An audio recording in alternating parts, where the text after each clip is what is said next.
जय बोलो देवादिदेव 1008 श्री भगवान महावीर स्वामी की जय जय जय।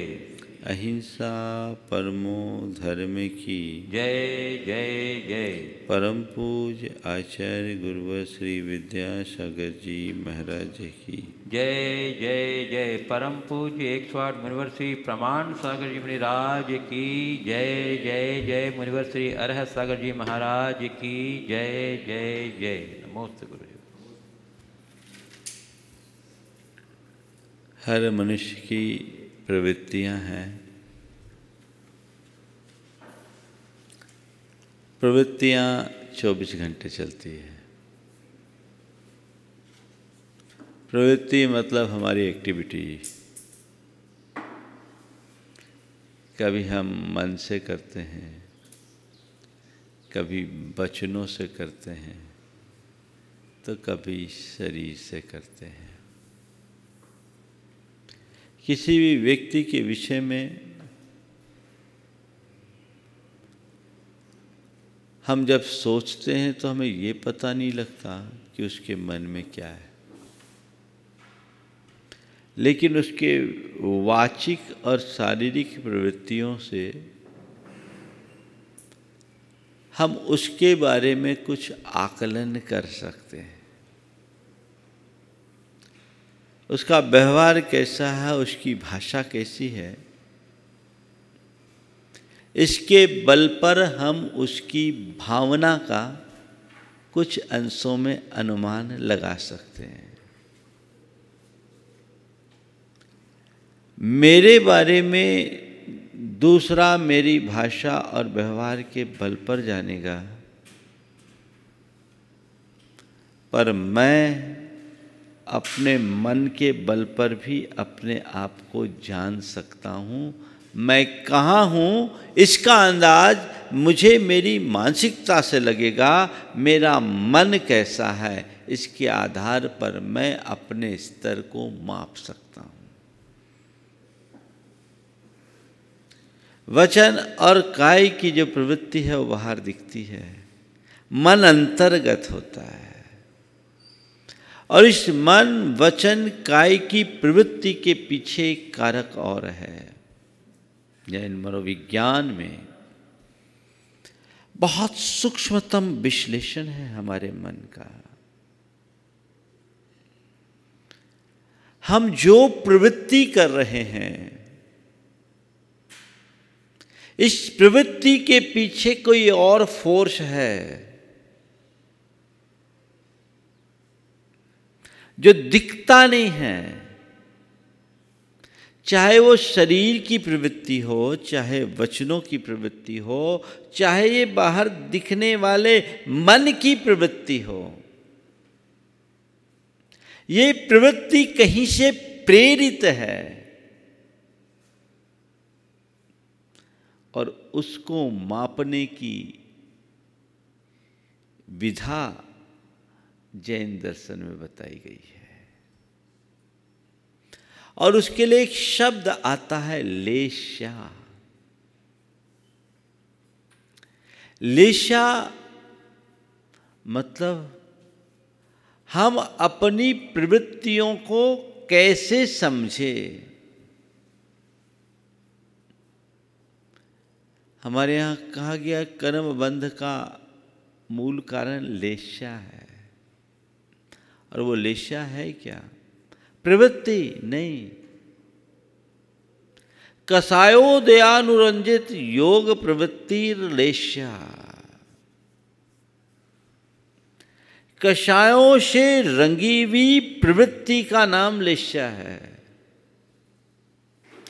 मतलब हमारी प्रवृत्ति एक और है और उस प्रवृत्ति को रंग देने वाला कुछ और है, वो हमारा संस्कार है,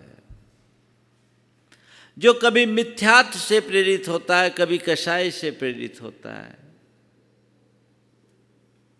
शास्त्रों में मिथ्यात्व, अवृत्ति, प्रमाद, कषाय और योग सबको जोड़ा है।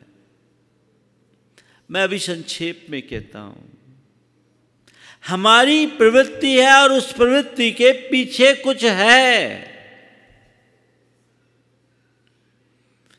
इसे लेस्या कहा गया है और एक प्रकार के रंग की तरह इन्हें बताया गया है। एक रंग जो बाहर दिखता है और एक रंग जो हमारे अंतरंग में चढ़ा है। बाहर का ये रंग हमें आपको सबको दिखता है। हर वस्तु का अपना कोई ना कोई रंग है। ऐसे ही हमारे भावों का भी रंग है, कषायों का भी रंग है। किस स्तर के भाव हैं उसके अनुरूप उसका रंग। तो कषायों से रंगी हुई प्रवृत्ति, बात को थोड़ा ठीक से समझने की कोशिश कीजिएगा। प्रवृत्ति है और किससे रंगी है? कषाय से, यानी हमारे पास रंग है अंदर। वो कैसा रंग है? कषाय का रंग है। और रंग जितना गाढ़ा होगा हमारी प्रवृत्ति में उसका प्रभाव भी उतना प्रगाढ़ दिखेगा।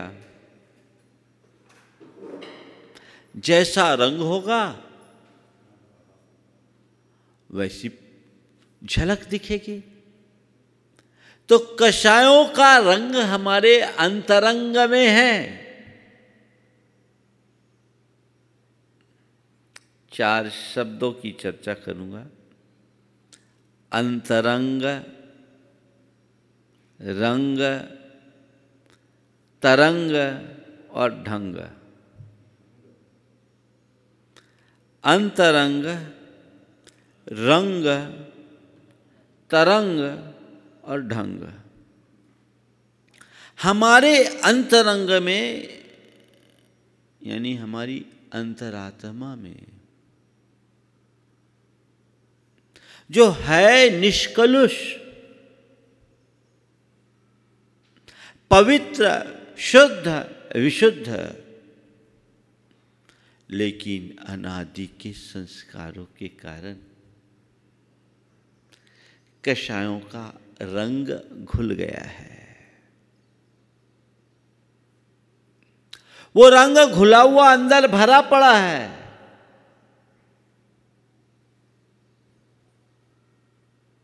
वो रंग अंदर घुला पड़ा है, भरपूर भरा पड़ा है।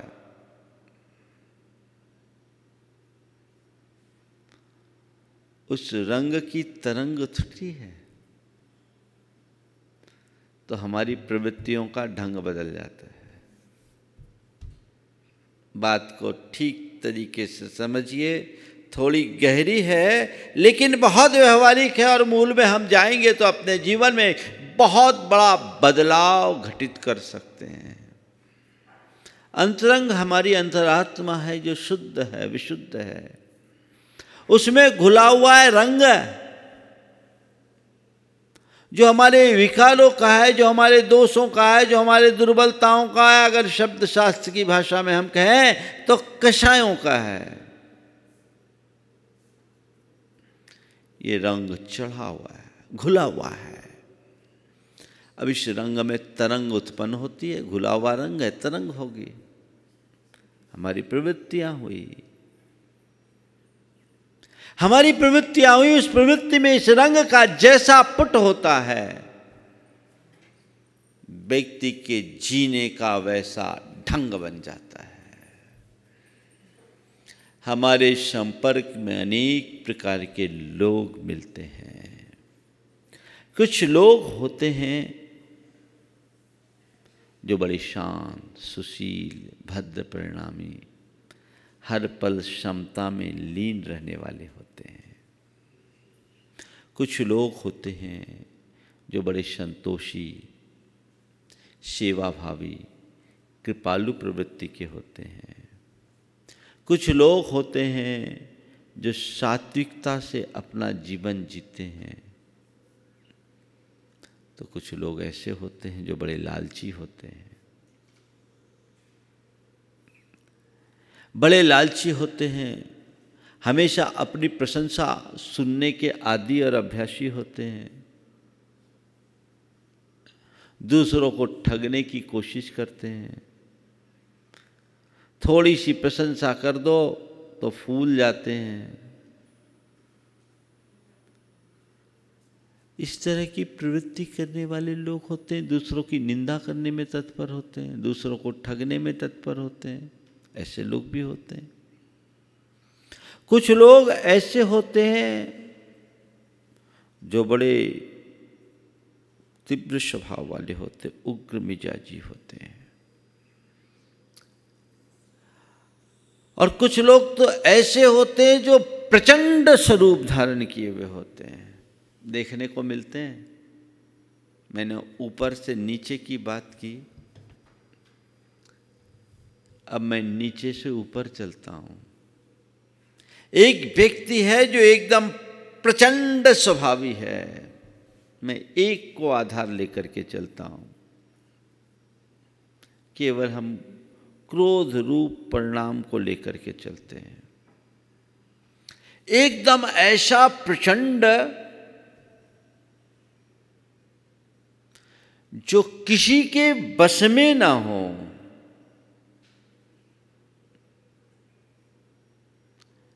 दूसरी अवस्था प्रचंड है, बैर बांध लेता है। तीसरी अवस्था प्रचंड है पर समझाने से मान जाता है। चौथी अवस्था क्रोध आया, समझने पर पश्चाताप करता है। पांचवी अवस्था क्रोध आने के बाद क्षमा मांगता है। और छठवीं अवस्था क्रोध आता ही नहीं। उत्तरोत्तर ये 6 अवस्थाएं हैं। शास्त्रों में आपने लेशाओं के बारे में बहुत कुछ पढ़ा और सुना है। मैं कुछ ऐसी बातें करूंगा जो हमारे जीवन में घटी है। 6 अलग अलग परिणति।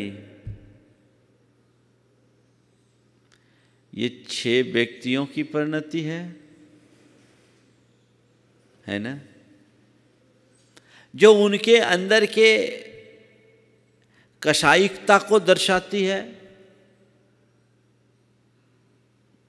लेकिन अपने अंतर मन में झांक कर देखें, हमारे अंदर सुबह से शाम तक न जाने कितने रंग बदल जाते हैं।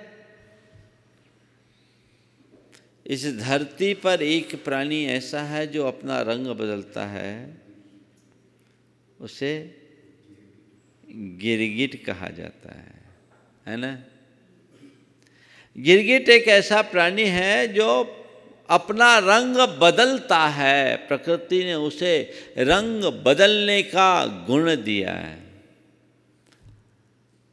पर गिरगिट को रंग बदलने में फिर भी वक्त लगता है। मनुष्य अपना रंग पल पल बदल लेता है। अंतर यह है कि गिरगिट का बदला हुआ रंग दिख जाता है, मनुष्य का बदला हुआ रंग देखने में कम आता है। ये जो रंग हमारा पल पल बदल रहा है, ये लेशा का परिवर्तन है। हमारी भाव दशा के उतार चढ़ाव को दर्शा रहा है। मेरी भाव दशा में कहां गिरावट है, ये मुझे देखना है। आज से जिनकी बात मैं आप सबसे करने जा रहा हूं, ये लगातार लंबे समय तक चलेगी, लेकिन इनके आधार पर कुछ बातें हम समझ लें तो अपने जीवन में व्यापक बदलाव घटित कर सकते हैं। कभी आपने ये महसूस किया कि सुबह से सोने तक में मेरे कितने रंग होते हैं? कभी बड़े शांत होते हैं, कभी प्रसन्न दिखाई पड़ते हैं, कभी आपके मन में आता है कि मैं औरों के लिए कुछ करूं, कभी केवल अपने स्वार्थ की बात आती है, कभी अपने स्वार्थ के आड़ में दूसरों के हितों को बाधित करने की बात आती है, और कभी कभी ऐसी स्थिति बन जाती है कि सर्वनाश के लिए भी मन तैयार हो जाता है। ये पल पल होने वाला परिवर्तन कभी हम समझने की कोशिश करते हैं, मेरे भावों और विचारों में क्या है? कभी हम सोचते हैं? जब हम इस पर अपनी नज़र रखना शुरू करेंगे तब हमारा जीवन बदलेगा। कल मैं सोच रहा था कि लेशा शब्द का प्रयोग जैन आगम में किया, इसकी विवेचना की गई, आखिर इसकी जरूरत क्या थी? जब मनुष्यों में और त्रियंचों में, पशु पक्षियों में अंतर मुहूर्त में लेशा बदलती है, देवों और नारकियों की लेशा जीवन पर्यंत एक सी रहती है, उसी में थोड़ा बहुत अंतर होता है, बदलती नहीं। तो इस लेशा को निरूपित करने की आवश्यकता क्या है? तो मुझे एक बात समझ में आई कि ये हमें हमारी साधना को बढ़ाने का बड़ा सबल निमित्त है। तुम्हें अपने अंतरंग को उज्जवल करना है तो अंदर के रंग को कम करो, उसका प्रभाव कम करो, और रंग कम होगा उसकी पहचान कैसे करेंगे? मेरे अंदर की कषायों का स्तर क्या है, इसको हम कैसे जानेंगे?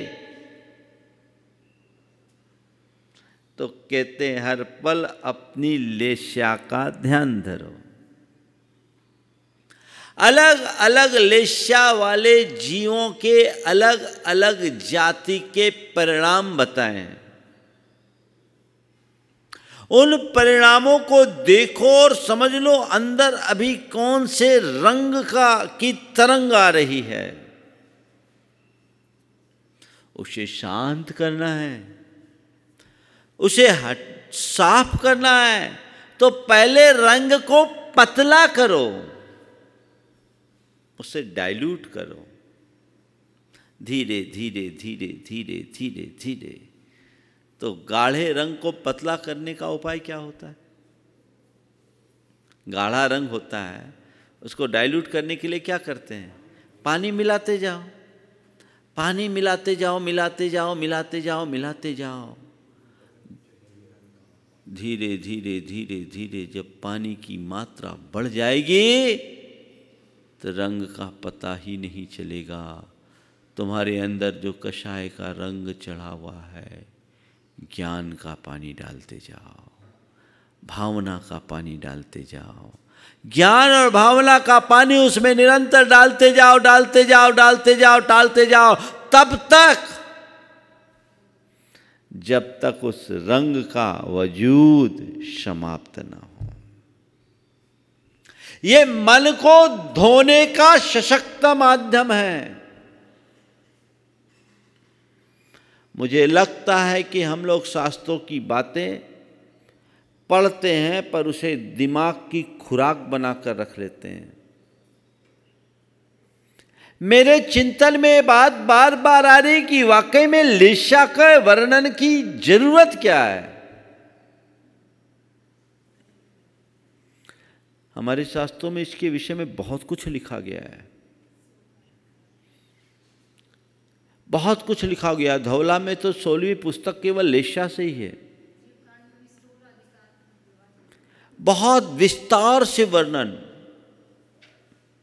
और हमारे यहाँ आयु कर्म के बंध के संदर्भ में लेशा का बहुत बड़ा विवेचन। तो मुझे लगता है कि अपने अंतरंग परिणामों को मापने में सबसे ज्यादा मददगार ये लेस्या है। तो हम एक चार्ट बना के रखें,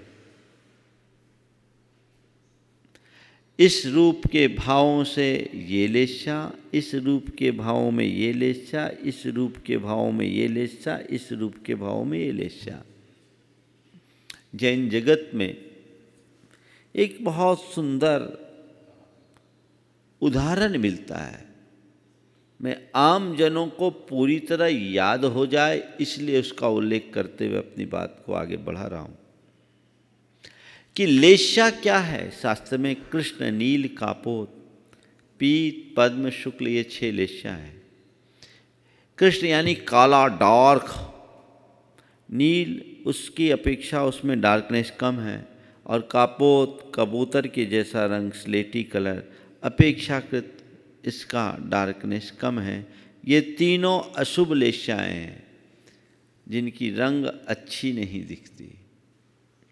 इसके बाद है पीत, पद्म और शुक्ल। पीत रंग बहुत उत्तम होता है, हमें अच्छी प्रेरणा देता है। पद्म कमल की तरह, जो पूरी तरह सफ़ेद तो नहीं है, हल्का पीताभ है। और शुक्ल एकदम हंस की तरह धवल। ये जो रंग है, इन रंगों के भांति हमारे अंतरंग के परिणाम होते हैं। अलग अलग लेस्या जैसे बताई वैसी भाव दशा। उस भाव दशा से प्रेरित जीवों की प्रवृत्ति को मापने के लिए आपने जैन मंदिरों में एक चित्र देखा होगा। एक पेड़ है, आम का पेड़। उसमें एक व्यक्ति उसकी जड़ में, मूल तने के मूल में कुल्हाड़ी मार रहा है। दूसरा व्यक्ति है जो उसकी डालियों पर प्रहार कर रहा है। तीसरा व्यक्ति है जो उसकी टहनियों को तोड़ रहा है, गुच्छों को तोड़ रहा है। चौथा व्यक्ति है, तीसरा व्यक्ति है जो टहनियों को तोड़ रहा है। चौथा व्यक्ति है जो गुच्छों को तोड़ रहा है। पांचवा व्यक्ति है जो गुच्छों में से पके पके आम को तोड़ रहा है।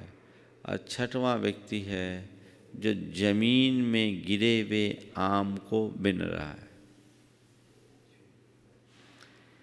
ये 6 व्यक्ति अलग अलग लेस्या की मानसिकता को दर्शाते हैं।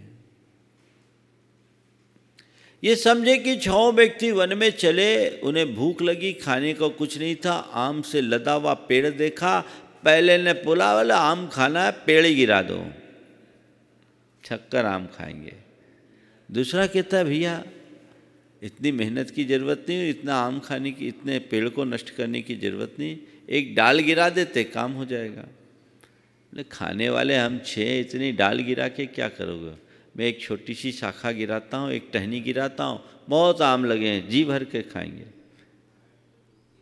तो चौथा कहता है भैया इतनी शाखा, इतनी सी टहनी को गिराने से भी कोई फायदा नहीं, 2-4 गुच्छे गिरा दे, हमारा काम हो जाएगा। पांचवा कह रहा है भाई गुच्छे गिरा के क्या फायदा, पके पके आम तोड़ो ना, खट्टे आम तो हम ऐसे ही फेंक देंगे। केवल पके पके आम से अपना काम चला लो, हमारा काम हो जाएगा। पर छठा कहता है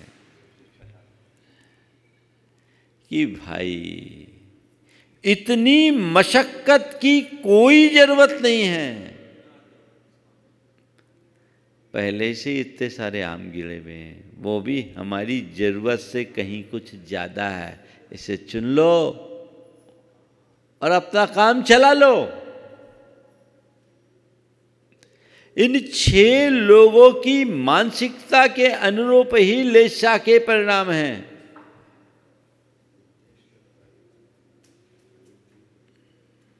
बहुत अंतर है, बहुत अंतर है। अब हमें ये देखना है कि मेरे भाव कब कैसे होते हैं। कल से मैं एक एक लेशा की बात करूंगा। आज 6 लेशा मनुष्य के जीवन में घटाता हूं। किस तरह के लोग होते, धर्म से जोड़ के करता हूं। एक व्यक्ति है जो न धर्म करता है न करने देता है, दुराग्रही, न खुद करे न कोई को करने दे। क्या बोलेंगे इसको? न मन से करे, न वचनों से करे, न शरीर से करे। उसका अपना प्रबल दुराग्रह है। और करे नहीं ये तक तो ठीक, करने भी न दे।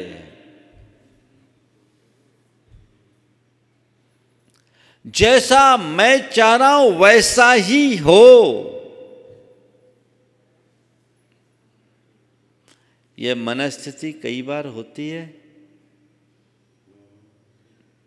बहुत लोगों के साथ ऐसा हो जाता है। ये कौन से लेवल की बात हुई? न किया न करने दिया।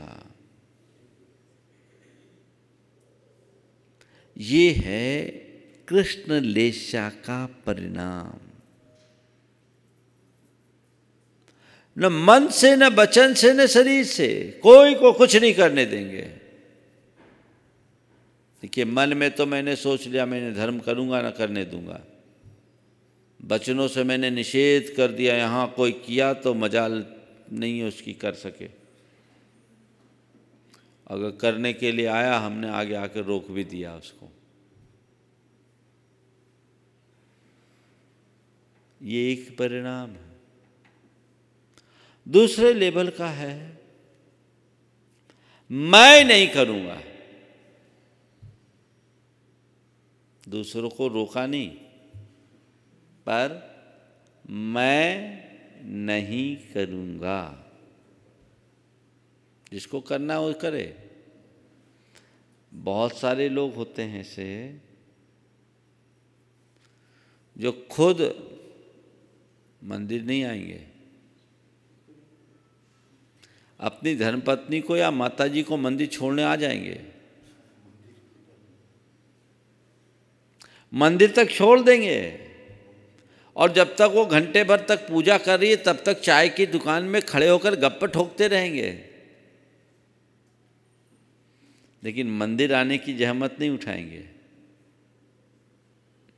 दूसरे लेवल के व्यक्ति हैं ये,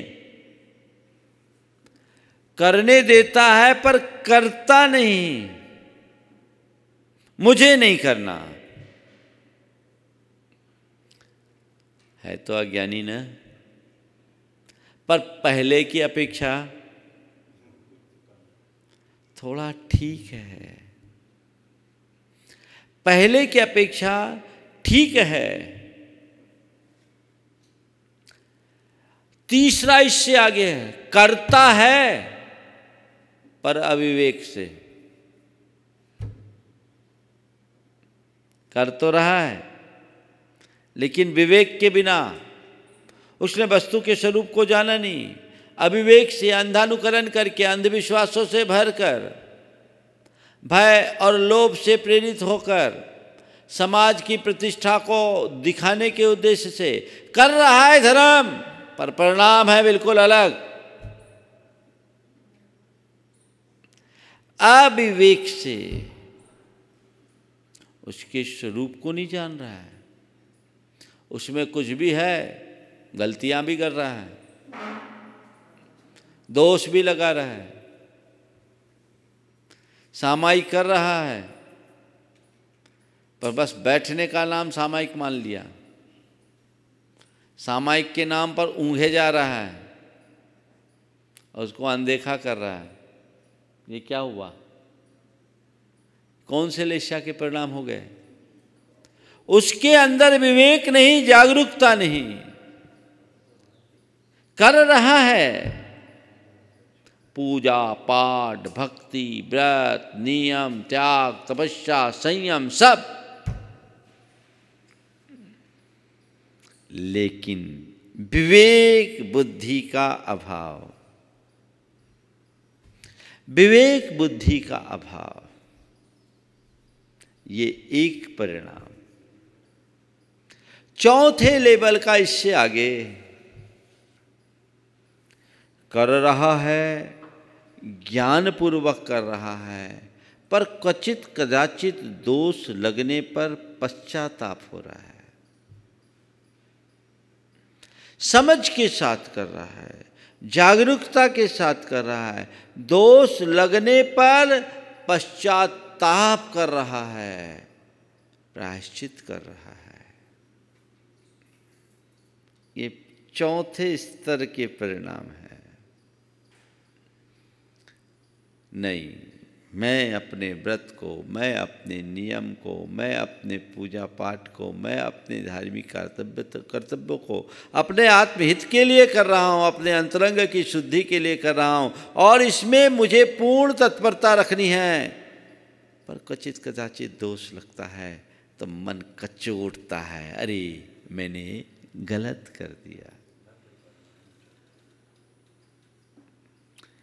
पर पांचवें स्तर का है, अगर कुछ हुआ दोष लगने ही नहीं देना है, दोष लगने ही नहीं देना है, और दोष लगे तो कठोर प्रायश्चित पूर्वक उसकी पुनरावृत्ति नहीं होने देना। चौथे में दोष लगने पर पश्चाताप है, पर पुनरावृत्ति हो रही है। पांचवें में दोष लगने के बाद प्रायश्चित, और ऐसा प्रायश्चित की पुनरावृत्ति ना हो। और छठवां स्तर है, दोष ही न लगे। अंतर दिख रहा है? बस यही है लेशाओं का अंतर। ये छह लेशा हर मनुष्य के जीवन में आती है, लेकिन 3 अशुभ लेशा असंयमियों को होती है। संयमियों को 3 शुभ लेशा होती है। वो किसी भी स्तर पर अपने परिणाम को नीचे गिरने नहीं देते हैं। क्वचित कदाचित निमित्त पाकर अशुभ लेशा आ जाए तो उससे बाहर निकलो।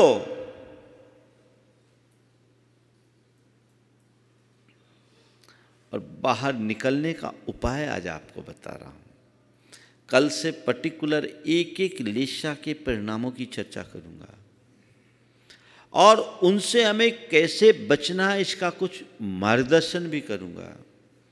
लेकिन आज संक्षेप में बस हमें एक चीज देखना है कि मुझे लगता है कि मैं ट्रैक से नीचे आया,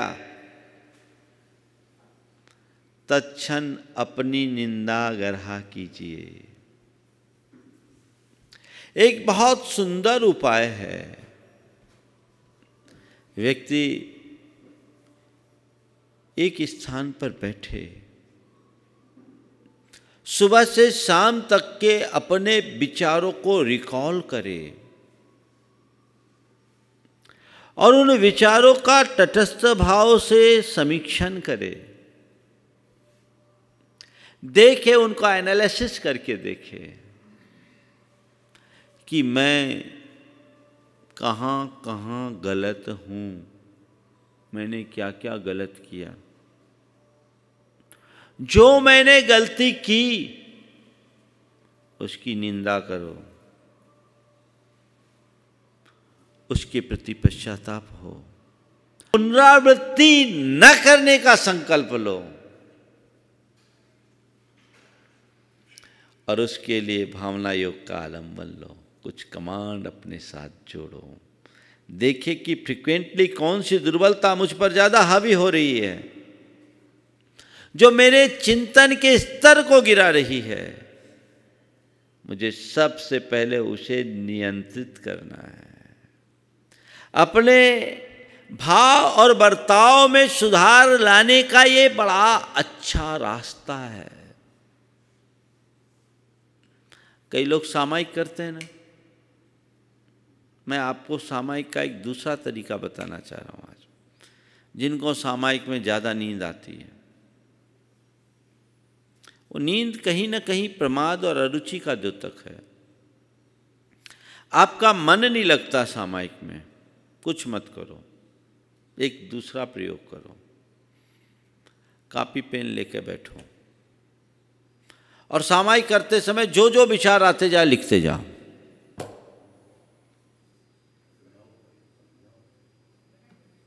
जो मन में आए सब लिखो। किसी को गाली देने का मन आ रहा हो तो लिख दो, कहीं तुम्हारे मन में कोई भोग विलास की चाह उत्पन्न हो रही है तो लिख दो, धन पैसे के प्रति लालसा उत्पन्न हो रही है तो लिख दो, मौज मस्ती का भाव आ रहा है, जो आ रहा है लिखो। ये तुम्हारे अंतरंग का चिट्ठा बनेगा, कच्चा चिट्ठा। दूसरों को मत देना लेकिन खतरा हो जाए। ये तुम्हारा कच्चा चिट्ठा है और इसकी आप समीक्षा कीजिए और अपने इन दुर्विचारों की निंदा कीजिए। मन ही मन संकल्प लीजिए कि मुझे अपने इन दोषों को, इन दुर्बलताओं में जो उसमें प्रमुखता से है, उनको अंडरलाइन करो कि प्रथम चरण में मुझे इसे समाप्त करना है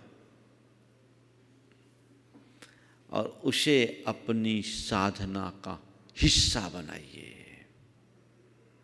उसके लिए भावना योग में विशेष कमांड दीजिए तो बदलाव आएगा।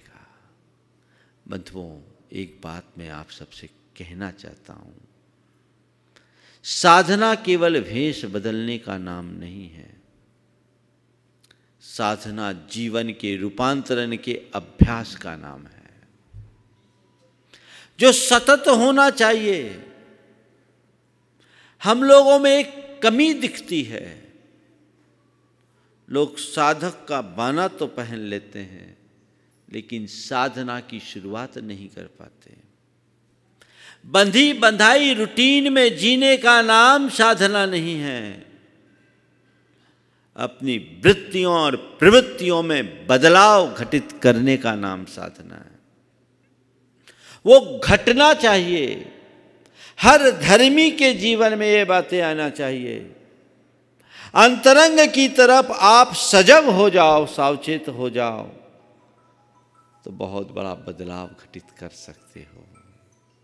तो मैंने आज 4 बातें की, अंतरंग, रंग, तरंग और ढंग। ढंग दिखता है,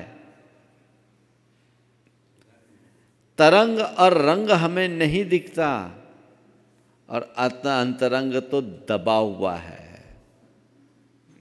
हम अपने अंतरंग स्वभाव को जाने, उसमें लगे रंग को साफ करने का संकल्प ले तो हमारी प्रवृत्ति की तरंग बदलेगी, जीवन का ढंग बदलेगा। जैसा रंग वैसा ढंग हो जाता है। कहते हैं रंग ढंग ठीक नहीं है। तो अपने अंतरंग को पहचाने, आत्मा के स्वभाव का आश्रय ले। जब बार बार ये बात दोहराई जाती है कि मैं शुद्ध आत्मा हूँ, मैं पवित्र आत्मा हूँ, वह केवल इसलिए कि मुझे मेरे अंतरंग का भान हो। मेरा असली स्वरूप तो यही है। बाहर से ये जो बातें आई है वो विकृति है, मेरा स्वभाव नहीं। मुझे उससे मुक्त होना है। आचार्य कुंद ने समय सार में एक बात बहुत अच्छी की कि अपनी विकृतियों और बुराइयों को जानो, तभी तुम उससे मुक्त हो पाओगे। और उस जानने के बाद उससे मुक्त होने का प्रयत्न करो। विकेते नादून आशवानम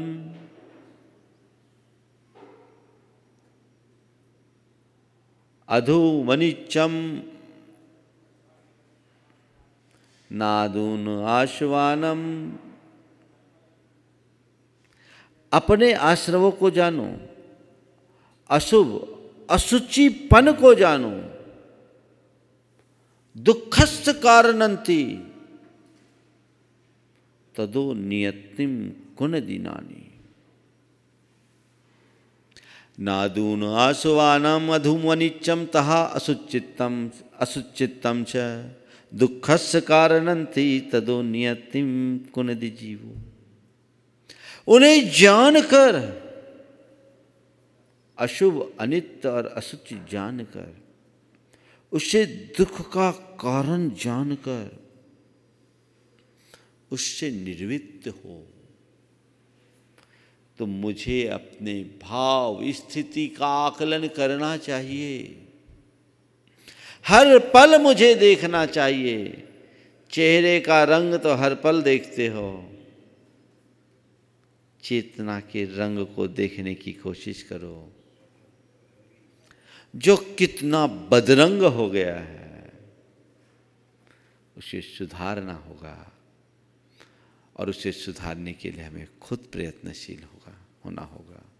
बाहर के रंग बदलने में कोई ज़्यादा पुरुषार्थ नहीं, भीतरी रंग को बदलने में पूरा जीवन बदल लग जाता है। तो हम अपने अंतरंग को जगाने की कोशिश करें, उसी अनुरूप अपना सम्यक पुरुषार्थ करें। इस भाव के साथ आज के इस संदर्भ में, इसी भाव के साथ मैं विराम ले रहा हूँ। बोलिए परम पूज्य आचार्य गुरुवर श्री विद्यासागर जी महाराज की। बोलिए मुनिवर श्री प्रमाण सागर जी महाराज की।